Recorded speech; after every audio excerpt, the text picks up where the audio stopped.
Actually நான் இதெல்லாம் உங்ககிட்ட ஷேரே பண்ணக்கூடாதுன்னு நினைச்சேன். ஆனா எனக்குன்னு யார் இருக்கா, அதனால தான் ஷேர் பண்ணேன். Banu, will you please stop? உங்க தங்கச்சி கஷ்டப்படுறாளே, நீங்க இப்படி உட்காந்துட்டு நல்லா சாப்பிட்டுட்டு இருக்கீங்களேன்னு கேட்டேன், அவ்வளவுதான். இது என்ன பெரிய குற்றமா? ஏங்க உங்களுக்குலாம் வேற வேலை வெட்டியே கிடையாதா?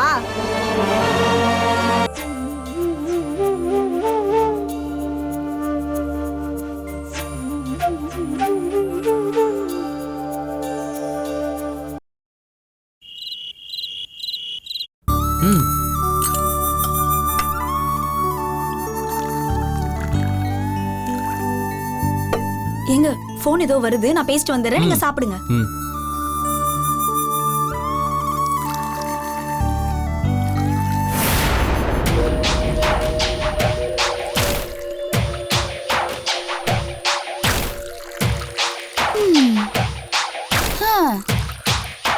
என்ன சொன்னாலும் சில பேருக்கு உரைக்கிறது இல்ல.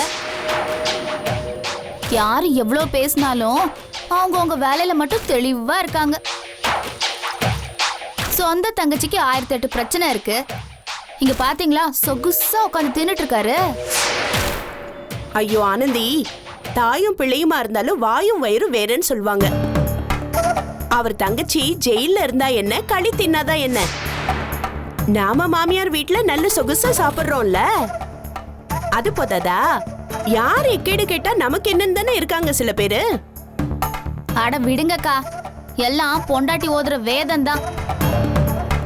அவ என்ன சொன்னாலோ வீட்டு பக்கம் போகாதீங்க, தங்கச்சி இருந்தா என்ன போனா என்னன்னு இதாவது சொல்லி இருப்பா. சரி, சொல்றவங்க சொல்லட்டும், நமக்குன்னு சொந்த புத்தி சுய புத்தி வேண்டாம். எங்களுக்கெல்லாம் தூரத்து சொந்தக்காரங்களுக்கு ஏதாச்சும் ஒண்ணுன்னா சோறே இறங்காதுக்கா. ஆனா இங்க பாருங்க, எதை பத்தியும் கவலைப்படாம ஐயோப்பா, நம்மளால இப்படியெல்லாம் முடியவே முடியாது. நீ விடு, நாம நல்லதே தான் சொல்றோம், கேட்டா கேட்க போறாங்க. ஏங்க என்னங்க இன்னும் சாப்பிடவே இல்ல, அதுக்குள்ள கை கழுவிட்டீங்க, என்னாச்சுங்க? யாராவது ஏதாவது சொன்னாங்களா? சொல்லுங்க. ஆமாங்க, தப்பா நான் எதையுமே சொல்லல. வந்த பாசம் ஒட்டு உறவெல்லாம் ஏன் உங்க குடும்பத்துக்கு மட்டும் தானா? உங்க தங்கச்சி கஷ்டப்படுறாளே, நீங்க இப்படி உட்காந்துட்டு நல்லா சாப்பிட்டுட்டு இருக்கீங்களேன்னு கேட்டேன், அவ்வளவுதான். இது என்ன பெரிய குற்றமா? ஏங்க உங்களுக்குலாம் வேற வேலை வெட்டியே கிடையாதா? எதுக்கு உங்களுக்கு ஊர் வம்பு? உங்களை சொல்லி குத்தம் இல்லைங்க, உங்களை இந்த வீட்டுக்கு மருமகளா கூட்டிட்டு வந்தாங்க பாருங்க, எங்க அண்ணிய சொல்லணும். தெரியாம தான் கேக்குறேன், இவர் அங்க போயிட்டா எல்லா பிரச்சனையும் முடிஞ்சு போயிடுமா? போலீஸ் அவங்க ரிலீஸ் பண்ணிடுவாங்களா? நடக்காதுல்ல. அப்புறம் எதுக்கு எரியற கொள்ளையில எண்ணெய ஊத்துறீங்க? இங்க பாருங்க, உங்களுக்கு பிரச்சனை பண்ணணும்னா நான் ஃப்ரீயா தான் இருக்கேன் வீட்ல. ஏன் எங்க அண்ணி கூட வீட்ல ஃப்ரீயா தான் இருக்காங்க. அப்படி இல்லனா புதுசா வந்திருக்காங்களே வளர்மதி அண்ணி, அவங்களும் ஃப்ரீயா தான் இருக்காங்க. எல்லாத்துக்கும் ரெடியா தான் இருக்கும். போங்க ரூம்ல போய் என்ன அடுத்து புதுசா பிரச்சனை பண்ணலான்னு உட்கார்ந்து யோசிங்க. போங்க.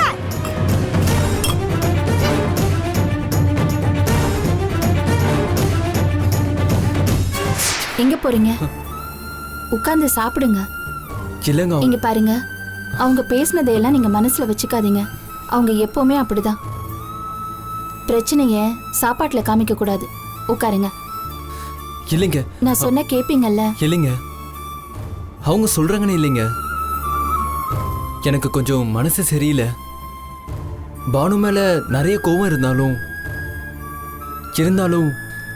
அவளுக்கு என்ன இருக்குமோன்னு மனசு உறுத்திக்கிட்டே இருக்கு. கூட பிறந்து தொலைச்சிட்டேன். அதே நேரத்துல அந்த வீட்டுக்கு போகவும் என் மனசு இடம் கொடுக்கல. அங்க போனாலும் எல்லாரும் சேர்ந்து என்னை அவமானப்படுத்துவாங்கன்னு தெரியும். இருந்தாலும் என்ன என்ன நடக்குது? இப்பதான் வரீங்களா? சரி, டிஃபன் எடுத்து வைக்கவா? வேண்டாம், மாப்பிள்ளை சாப்பிட்டாச்சா?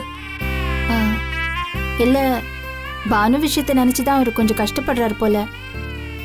சண்முகம் விஷயத்துல அவ பெரிய துரோகம் பண்ணிருக்கா. நமக்கு அவ மேல கோபம் இருக்கும். ஆனா அதே கோபம்... ஐயோ, இப்போ சொல்றேங்க, அந்த விஷயத்துல தீராத கோபம் இருக்கு.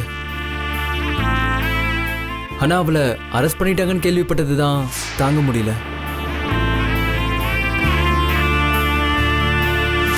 சரி விடுங்க. உமா சொன்ன மாதிரி நாம என்ன பண்ண முடியும்? அவங்க பண்ண பழிப்பாவங்களை அவங்க தானே அனுபவிக்கிறாங்க. முன்னெல்லாம் இந்த ஜென்மத்தில் பண்ண தப்புக்கு இன்னொரு ஜென்மத்தில் தண்டனை கிடைக்கும்னு சொல்லுவாங்க. இப்பெல்லாம் உடனே தண்டனை கிடைக்குது. பானுவோட பழி வாங்குற எண்ணம், அவசர புத்தி, இது எல்லாம் அவளுக்கு அவளையே குழிப்பறிக்க வச்சுக்குது. மாப்பிள்ள, இங்க பாருங்க, நான் வெளியே விசாரிச்சு பார்த்துட்டேன். நிலைமை ஒன்றும் அவ்வளோ சீரியஸா இல்லை. உருவ ஒற்றுமைங்கிற பேர்ல அவங்க சந்தேகப்படுறாங்க, சங்கடப்படுறாங்க. இப்போதைக்கு அவங்க பாஸ்போர்ட் மட்டும்தான் முடக்கி வச்சிருக்காங்க. இல்லைங்கிறதுக்கு அவங்க ப்ரூவ் பண்ணுறதுக்கு டைம் கேட்டிருக்காங்க. அது மட்டும்தான், அவங்க மேல வேற எந்த பிரச்சனையும் கிடையாது. தயவு செஞ்சு இந்த பிரச்சனையை பத்தி நீங்க ரொம்ப யோசிக்காதீங்க.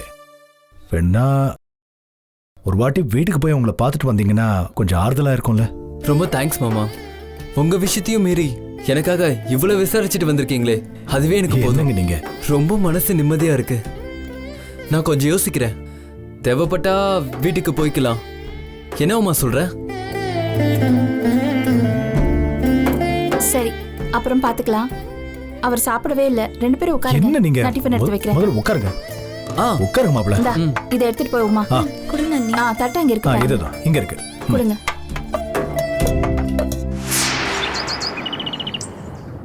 என்ன பானு சொல்ற நீ? எனக்கு ஒரே ஷாக்கிங்கா இருக்கு. அப்போ அந்த கையில் நாம நடிச்ச மாதிரி ஒரு பக்கா கிரிமினல் தானா? இருக்கலாம். போலீஸ் இன்வெஸ்டிகேஷன்ல அப்படிதான் சொல்றாங்க.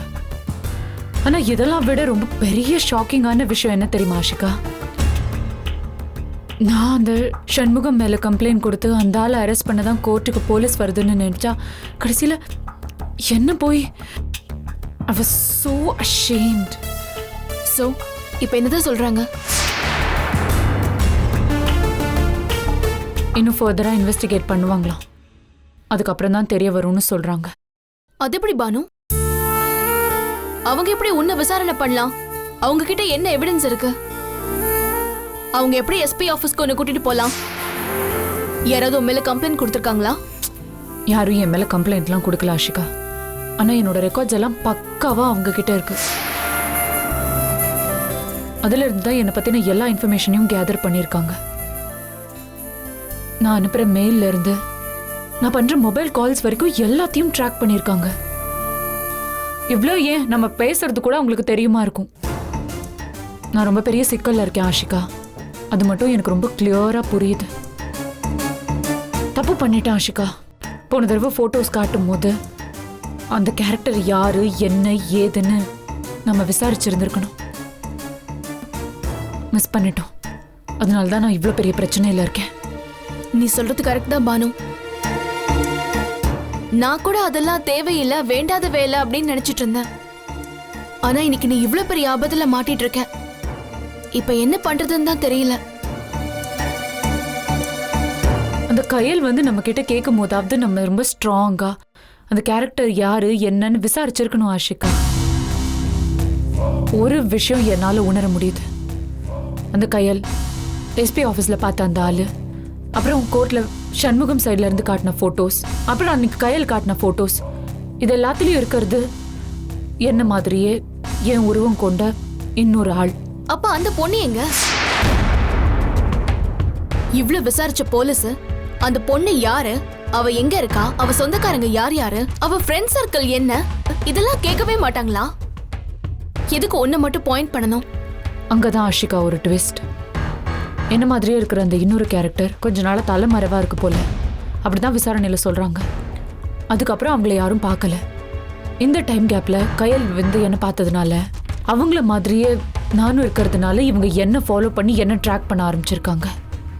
ஓ, இப்போ இதுல இருந்து நீ எப்படி வெளியே வர போற?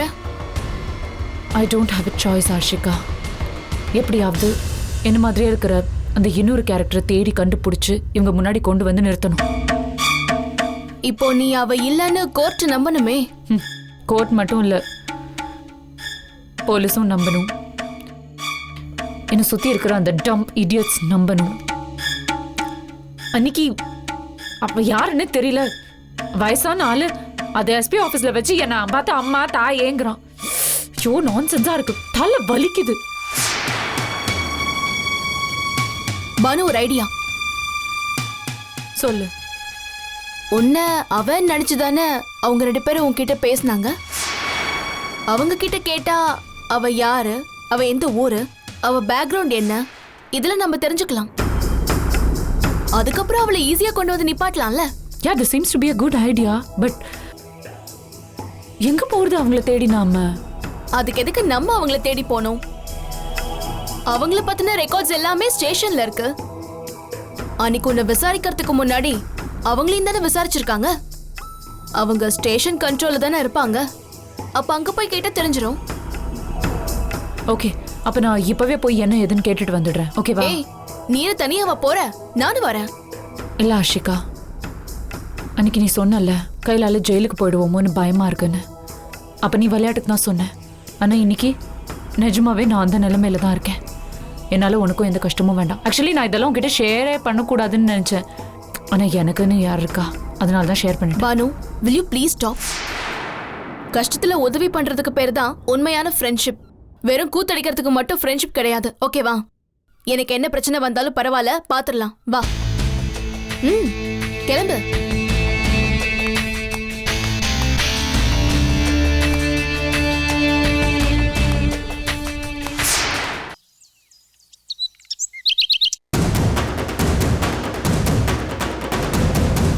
ஆமா, எனக்கு பானுமதியை சுத்தமா பிடிக்காது. அவளோட குணம், நடவடிக்கை எதுவுமே எனக்கு செட் ஆகாது. ஆனா ஒண்ணு, இந்த விஷயத்தை பொறுத்த வரைக்கும் நான் பானுவோட கேரக்டரை தான் பார்த்தேன். அவ ஏதோ டைவர்ஸ்னு கோர்ட் வரைக்கும் போனப்போ போட்டோவை காட்டி அவளை காலி பண்ணலான்னு பார்த்தாங்க. இப்ப அந்த சண்முகம் 2வதா கல்யாணம் பண்ணிருக்காரு. எப்படி இருந்தாலும் சட்டப்படி ஒரு 7 இல்ல 5 வருஷம் ஜெயில் தண்டனை கன்ஃபார்மா கிடைக்கும். நான் டிபார்ட்மெண்ட்ல இருந்தேன்ல, சோ இந்த விஷயம்லாம் எனக்கு நல்லா தெரியும். அதனால சொல்றேன். இந்த மாதிரி எத்தனை பேர் ஜெயில்ல இருக்காங்க. அதுல இருந்து அவர் நிச்சயமா எஸ்கேப் ஆக முடியாது. அது சரிங்க, பானுமதியை எதுக்கு போலீஸ் அரெஸ்ட் பண்ணாங்க? ஏங்க, அதாங்க உங்க அண்ணனோட பிளானே. இந்த கேஸ் கண்டினியூ பண்ணா நிச்சயமா உங்க அண்ணனுக்கு ஜெயில் கன்ஃபார்ம். அதனால அவ மேல வேற ஒரு கேஸ போட்டு அதுல அவளை மாட்ட வச்சு தண்டனை வாங்கி கொடுத்தாச்சுன்னா அவரு எஸ்கேப் ஆயிடலாம்ல. என்ன கிளவரான பிளானிங் தெரியுமா? அதுக்காக ஒரு பாவம் அறியாத அக்காவை ஜெயில போடுவாங்களா? நீ வேற. எனக்கு இந்த விஷயம் நடந்து முடிஞ்சதுக்கு அப்புறம் எனக்கே கொஞ்சம் பயமா இருக்கு ஆனந்தி. நம்ம ஏதாவது பேச போய் நம்ம மேல ஏதாவது பழிய போட்டு கழித்திங்க வச்சுட்டா அவ்வளவுதான். இங்க பாரு, எனக்கு என்னவோ இதெல்லாம் ஒண்ணு சரியா படல. சட்டுன்னு ஒரு முடிவு எடுக்கலான்னு தான் உன்கிட்ட பேச வந்தேன். அந்த வீட்ல வச்சு சாவகாசமா எதுவுமே பேச முடியாது ஆனந்தி. அதான் நீ இங்க இருக்கிறன்னு தெரிஞ்சு உடனே நான் கிளம்பி வந்துட்டேன். சரி சொல்லுங்கக்கா, இப்ப நம்ம என்ன பண்ணலாம்? பண்றதுக்கு என்ன இருக்கு ஆனந்தி? அவங்க என்னவோ பண்ணட்டும், அது அவங்க பாடு. 2வது கல்யாணம் பண்ணுவாங்களோ, இல்ல பானுமதியை ஜெயிலுக்கு அனுப்புவாங்களோ, இல்ல வேற ஏதாவது சதி பண்ணுவாங்களோ, நாம விலகியே இருப்போம். நாம சொத்தை பிரிச்சு வாங்கிக்கிட்டு நாம தனியா பிரிஞ்சு வந்துருவோம். நம்ம வேலை பொழப்புன்னு நம்ம செட்டில் ஆயிடுவோம். அது சரிங்க, ஆனா இப்ப அவங்க சொத்தெல்லாம் பிரிச்சு தரமாட்டாங்க.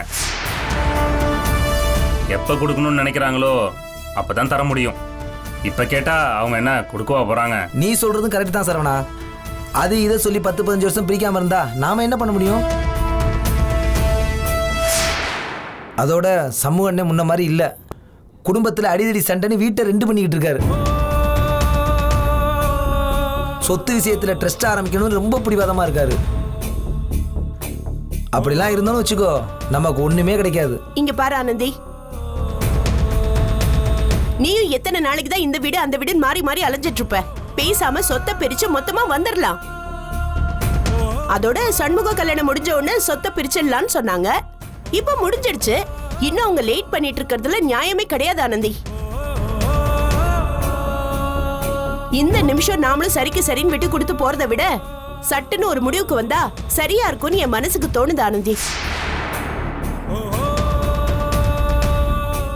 நீ மனசு வச்சாதான் இது நடக்கும். ஏன்னா தேர் ஒருத்தர் இழுத்தா வராது, எல்லாரும் சேர்ந்துதான் இழுக்கணும். நாம போய் கேட்டதா அவங்க பண்ணுவாங்க. அக்கா நீங்க இவ்ளோ தூரம் சொல்றீங்க, அது மட்டும் இல்ல, அந்த வீட்ல நடக்கிற விஷயத்தை பார்க்கும்போது நீங்க சொல்றதுதான் சரின்னு தோணுது.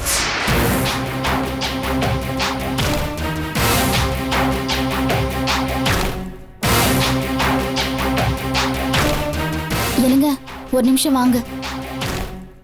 சரவணா, 2 பேரும் போய் கலந்து பேசிட்டு வாங்கப்பா. நானும் வைஜெயந்தியும் நிறைய யோசிச்சுட்டு தான் இங்கே வந்திருக்கோம். தனிப்பட்ட விஷயம்னு உனக்கும் இருக்குல்ல, போய் பேசிட்டு வாப்பா. போப்பா, போமா.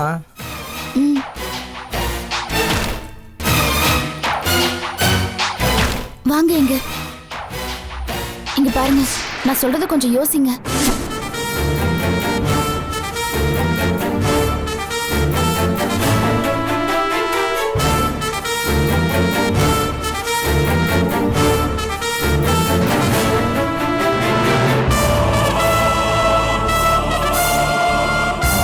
போதுங்க, இது போதும் எனக்கு.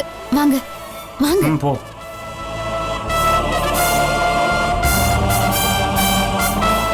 என்ன ஆனந்தி, என்ன முடிவு பண்ணிருக்க?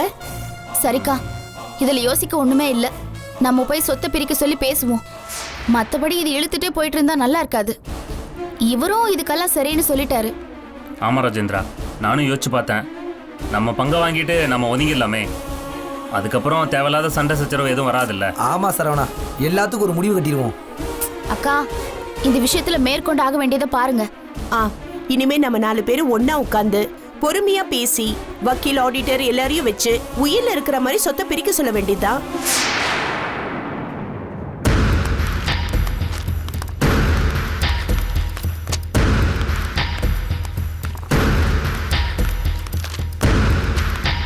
Hello sir, good morning. Good morning, உட்காருங்க.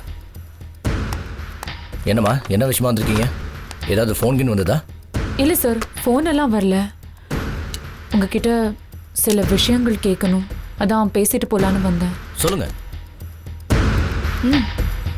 சார், கோர்ட்ல என்னோட டிவோர்ஸ் கேஸ் நடக்கும் போதே என்ன மாதிரியே இன்னொரு செகண்ட் கேரக்டர் இருக்குன்னு நான் ரொம்ப ஸ்ட்ராங்கா பிலீவ் பண்ணேன்.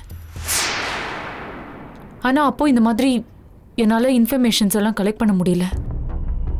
அன்னைக்கு எஸ்பி ஆஃபீஸில் என்னை விசாரிக்க கூட்டிட்டு போகும்போது 2 பேர் வந்திருந்தாங்கல்ல சார். ஆமாம், அந்த கையல்னு ஒரு லேடி, அப்புறம் ஒரு வயசானவர். இவங்க 2 பேருக்குமே உங்களோட தொடர்பு இருக்குமான்னு நாங்கள் விசாரிச்சுட்டு இருக்கோம். அப்படியே அது உங்களுடையா இல்லை உங்களை மாதிரியே இருக்க அந்த லேடி கூட தொடர்பு இருக்குமான்னு விசாரிச்சுட்டு இருக்கோம். அவங்கள பற்றின இன்ஃபர்மேஷன் ஏதாவது கிடைக்குமா சார்? என்னால் அவங்க கிட்ட பேச முடியும்னா கொஞ்சம் பெட்டராக இருக்கும். ஏன்னா அவங்க கிட்ட பேசும்போது எனக்கு அந்த செகண்ட் கேரக்டரை பற்றி கொஞ்சம் நிறைய டீட்டெயில்ஸ் கிடைக்குமோன்னு தோணுது. அதுக்கப்புறம் அதை வச்சு அந்த இன்னொரு கேரக்டரை என்னால் ட்ரேஸ் பண்ண முடியும். ஹலோ, என்ன நினச்சிக்கிட்டு இருக்கீங்க நீங்கள் பாட்டு ஸ்டேஷனுக்கு வந்துட்டு அவங்கள விசாரிக்கணும் இவங்கள விசாரிக்கணும்னு கேட்டுட்டு இருக்கீங்க.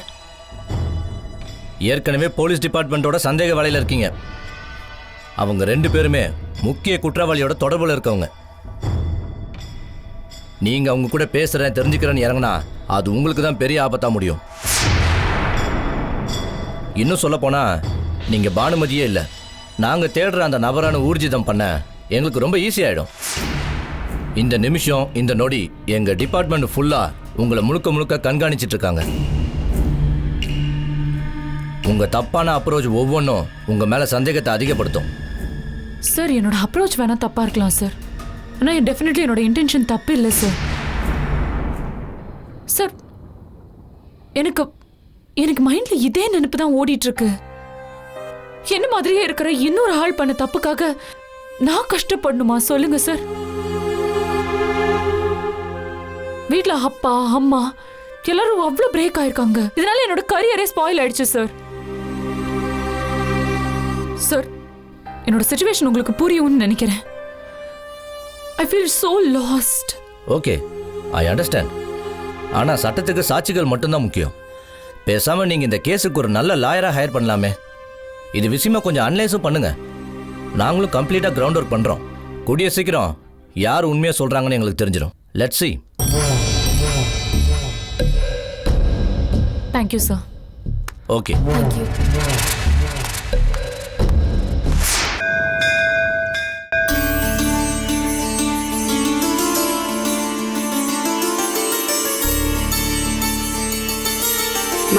வாமா காஃபி. என்னம்மா இந்த நேரத்துல போய் நீங்க காஃபி குடிக்கிறீங்க? இல்லப்பா, இன்னைக்கு சஷ்டி, நாள் முழுக்க விரதம் இருக்கேன். பூஜையை முடிச்சிட்டு வந்து காப்பி தண்ணி மட்டும்தான் குடிப்பேன். அதான் வளர்மதி ஞாபகமா கொண்டு வந்து கொடுக்குறேன். அம்மா என்னம்மா நீங்க இன்னும் எதுக்குமா விரதம் பூஜை அது இதுன்னு? உடம்புக்கு எடுத்துக்காதீங்கம்மா. இல்ல சிவஞானம், எனக்கு இனிமே என்ன இருக்கு? நீங்க எல்லாரும் நல்லா இருக்கணும். எனக்கு வேற என்ன வேணும்? வயசாக வயசாக மனசு வெறும் நிம்மதியை மட்டும்தான்ப்பா தேடு சிவஞானம். சரி, என் பூஜை விரதம் பத்தியெல்லாம் கேட்கறத விடுங்கப்பா. நீங்க என்னமோ சொல்ல வந்தீங்களே, அதை முதல்ல சொல்லுங்க. ஆமாம்மா, அது வந்து உமாக்கு ஒரு நல்ல வழி பண்ணணும்னு யோசிச்சுட்டு இருந்தோம். அட்வான்ஸ் கொடுத்து எல்லாம் பேசி வச்சாச்சு. நம்ம கடைக்கு ஜரிகை வாங்க வேண்டியிருந்தா வேலூர் ஜோலார்பேட்டை வரைக்கும் போக வேண்டியிருக்கு. முதல் மாதிரி மார்க்கு ஜரிகையெல்லாம் இப்போ யாரும் கொடுக்கறது இல்லைம்மா. தங்கம் இவ்வளோ, வெள்ளி இவ்வளோ, காப்பர் இவ்வளோன்னு பட்ட ஜரிகையெல்லாம் இப்போ யாரும் தயாரிக்கிறது இல்லைம்மா. ஜரிகை இப்போலாம் 2 அங்குலம், அதிகபட்சம் போனால் 8 அங்குலம் தான் ஜரிகை கேட்குறாங்க. இல்லைன்னா பிளெயின் டிசைன். அதோட ரா மெட்டீரியல் சப்ளை பண்ணுறதுக்கு காஞ்சிபுரத்தில் எந்த கடையும் இல்லை. அதான் நம்ம கடைக்கு நம்மளே சப்ளை பண்ணால் என்னன்னு தோணுச்சு. வேறு கடைக்கு வேணும்னா கூட நம்ம கடையில் வந்து வாங்கிக்கலாம் இல்லை. அதான் உமா பேரில் புதுசாக ரா மெட்டீரியல் சப்ளை பண்ணுற கடையை திறக்கலான் இருக்கோம். என்னம்மா சொல்கிறீங்க? என்ன உமா, உனக்கு சந்தோஷம் தானே?